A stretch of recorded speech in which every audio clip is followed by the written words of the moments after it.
ابتدائی دور ہے، بالکل بچہ بھی ہے، کھیل بس لائف، اس کے سوا اسے کوئی زندگی سے سروکار ہی نہیں، زندگی کے تلخ حقائق ابھی اسے معلوم نہیں۔ بھوک لگی تو رو پڑے، ماں نے دودھ پلانا ہے، کھلانا ہے، ان سے تو کچھ نہیں کرنا اس نے، وہ لعب کھیل۔ لیکن تھوڑا سا آگے چلتے ہیں، ٹین ایجر سٹیج میں جب داخل ہوتا ہے آدمی تو اب وہ نرا کھیل، معصومانہ کھیل نہیں رہتا، اس میں تلذذ، سینشول گریٹیفیکیشن کا عنصر شامل ہو جاتا ہے۔ اب اس نے کہا لہو، اعلموا انما الحیات الدنیا لعب و لہو۔ ذرا آگے بڑھئے تو انسان پر سب سے زیادہ دھن سوار ہو جاتی ہے، بناؤ سنگھار، میرا لباس فیشن کے مطابق ہو، کہیں ایسا نہ ہو مذاق اڑے۔ اپنے لباس کے بارے میں بہت کانشیس ہوگا، اپنے ہیئر کٹ کے بارے میں بہت کانشیس ہوگا، ہر چیز کے بارے میں بہت کانشیس۔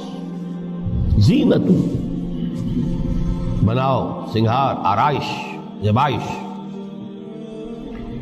اس سے ذرا آگے گئے، تکاثر فی الاموال والاولاد، تفاخر بینکم۔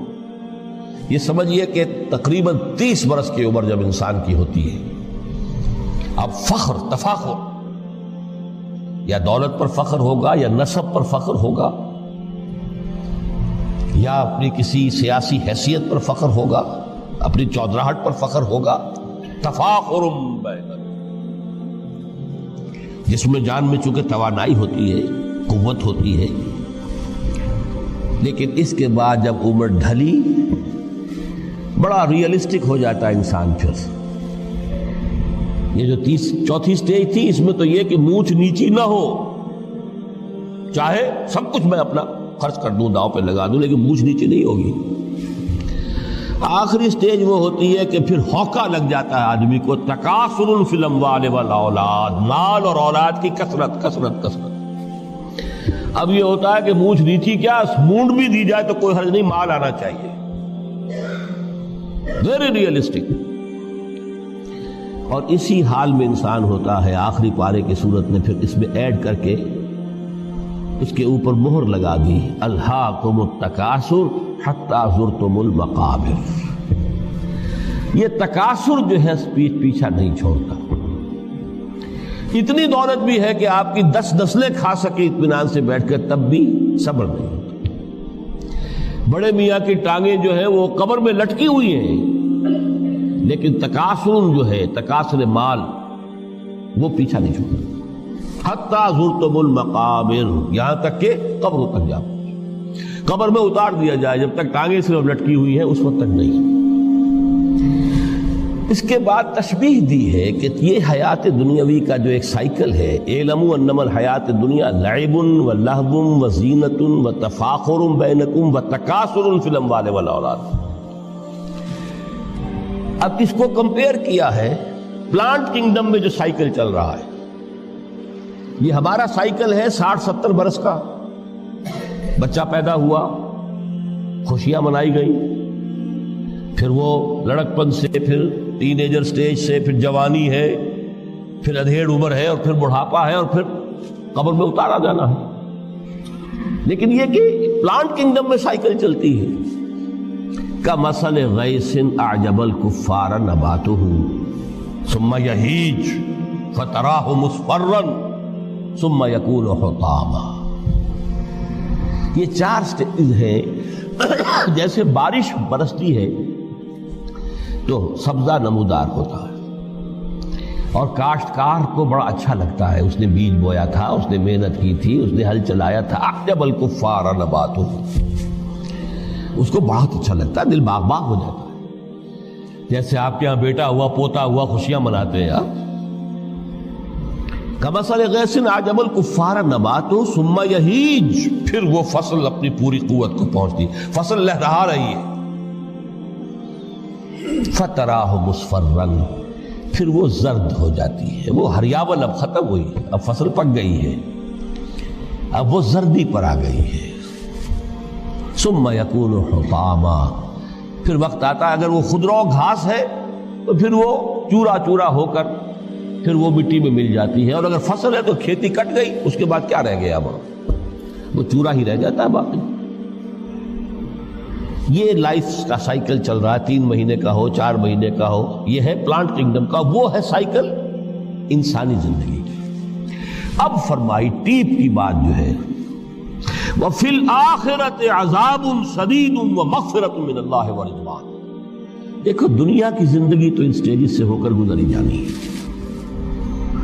جو پیدا ہوا ہے اس پر بڑھاپا بھی آئے گا، موت بھی آئے گی۔ کل نفس ذائقۃ الموت، جو سورہ آل عمران کی 185ویں آیت کا پہلا جملہ تھا۔ ہر انسان کو جو پیدا ہوا موت آنی ہے۔ اب یہ ہے کہ وہ کہیں آپ نے محل میں گزار لی زندگی، کسی کٹیا میں گزار لی زندگی، کسی کی فٹ پاتھ پر گزر گئی زندگی، زندگی گزر جاتی ہے، گزرتی ہے، اور ان 5 سٹیجز میں سے ہو کر گزرتی ہے۔ آپ گندی گلیوں میں بچوں کو کھیلتے ہوئے دیکھتے ہیں، وہ بھی کھیل رہے ہوتے ہیں، نالیوں کے پانی کے اندر کھیل رہے ہوتے ہیں، ان کا بھی کھیل ہے، گندے جوہڑ میں کھیل رہے ہوتے ہیں، وہ تو ہے زندگی کی وہ سٹیج جو ہے کھیل کی ہے۔ کسی کے پاس بڑے قیمتی کھلونے ہیں، ان سے کھیل رہا ہے، کوئی اس طرح گلی ڈنڈا کھیل رہا ہے یا کچھ اور کھیل رہا ہے، لیکن وہ 5 سٹیجز تو آئیں گی۔ اعلموا انما الحیات الدنیا لعب ولہو وزینۃ وتفاخر بینکم وتکاثر فی الاموال والاولاد کمثل غیث اعجب الکفار نباتہ ثم یہیج فتراہ مصفرا ثم یکون حطاما وفی الآخرۃ عذاب شدید ومغفرۃ من اللہ ورضوان۔ آخرت میں جا کر یہ بائیفرکیشن ہو جانی ہے، یا تو شدید عذاب اور یا اللہ کی مغفرت اور رضا۔ Now the choice is yours، اما شاکرا و اما کفورا، فیصلہ تم خود کر لو۔ وما الحیات الدنیا الا متاع الغرور، یہاں بھی آخری الفاظ وہ ہے کہ دنیا کی زندگی دھوکے کے سوا کچھ نہیں۔ کیوں؟ اگر تو دنیا کی زندگی میں گم ہو گئے، جیسے کہ اقبال نے کہا ہے کہ کافر کی یہ پہچان کے آفاق میں گم ہے، اور مومن کی یہ پہچان کے گم اس میں ہے آفاق۔ دنیا میں رہو، طالب دنیا نہ بنو، طالب عقبہ، طالب آخرہ۔